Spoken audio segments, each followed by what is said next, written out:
ভারতের স্বাধীনতা সংগ্রামের অবসংবাদিত নেতা মহাত্মা গান্ধীকে আমরা সবাই চিনি।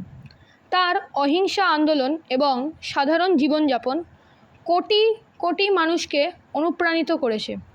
কিন্তু আপনি কি জানেন, গান্ধীজি দেশের রাজনীতির পাশাপাশি নিজের শরীর এবং খাদ্যাভ্যাস নিয়ে অত্যন্ত অদ্ভুত কিছু পরীক্ষা নিরীক্ষা করেছিলেন। আজকের আধুনিক পুষ্টিবিদ বা ডায়েটিশিয়ানরা যা ভাবছেন, গান্ধীজি তা প্রায় 100 বছর আগেই করে দেখিয়েছেন।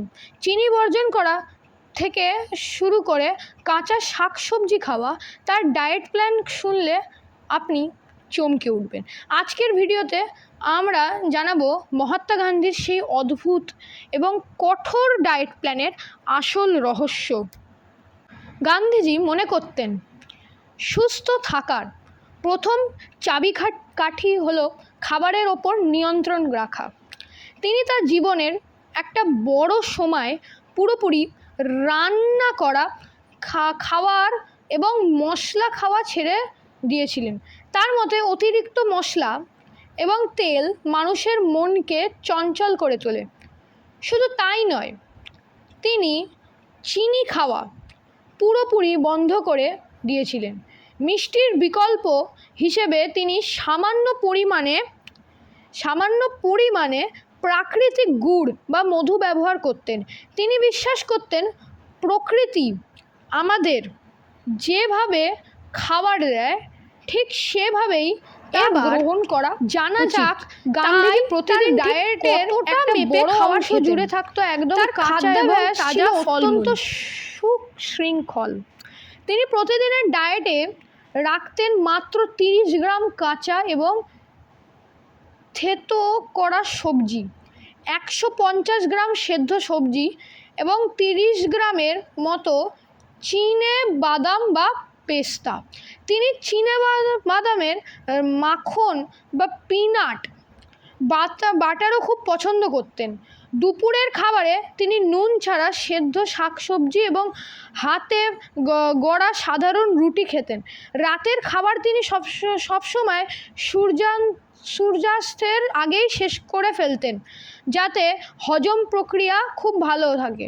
এই কঠোর নিয়মে তিনি বছরের পর বছর কোনো বিরতি ছাড়াই পালন করেছিলেন। গান্ধীজির ডায়েটের সবচেয়ে বিতর্কিত এবং অদ্ভুত অংশটি ছিল ছাগলের দুধ খাওয়া। হ্যাঁ, আপনারা ঠিক শুনেছেন, ছাগলের দুধ খাওয়া। প্রথম জীবনে তিনি গরুর বা মোষের দুধ খাওয়া পুরোপুরি ছেড়ে দিয়েছিলেন, কারণ তিনি মনে করতেন বাছুরকে বঞ্চিত করে দুধ নেওয়া এক ধরনের হিংসা। কিন্তু একবার কঠিন রোগে আক্রান্ত হওয়ার পর তার শরীর অত্যন্ত দুর্বল হয়ে পড়ে। চিকিৎসকরা তাকে সুস্থ করার জন্য দুধ খাওয়ার পরামর্শ দেন, কিন্তু গান্ধীজি তার প্রতিজ্ঞায় অটল ছিলেন।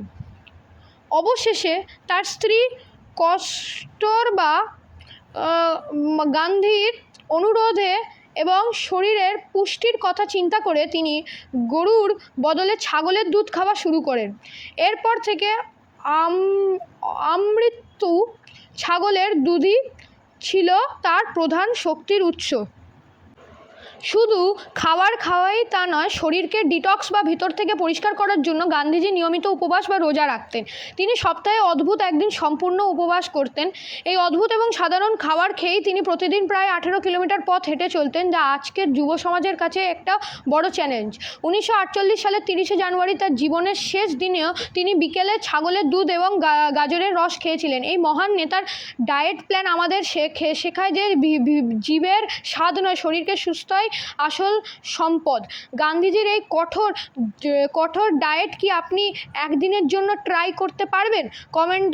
কমেন্ট বক্সে অবশ্যই জানান। ভিডিওটি যদি ভালো লেগে থাকে তাহলে লাইক এবং সাবস্ক্রাইব করতে ভুলবেন না।